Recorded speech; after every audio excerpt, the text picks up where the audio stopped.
समीजा ग्राम पंचायत के कथौड़ी कॉलोनी में समुदाय के बने 300 से अधिक मकान में 600 से अधिक लोगों की आबादी रहती है और पेयजल के लिए लगे मात्र 4 हैंडपंप कई दिनों से खराब पड़े हैं।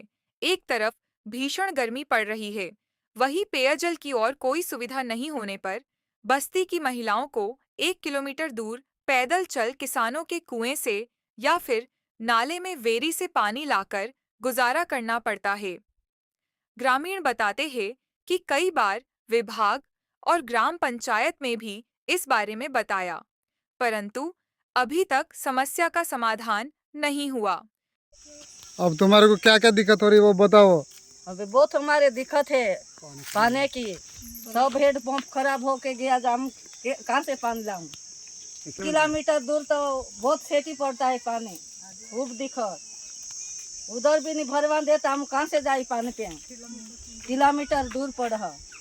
अबे व्यवस्था तो कोई करो नहीं, हमने खूब हमने दखी गरीब लोग से कोई सुनवाई ही नहीं करो।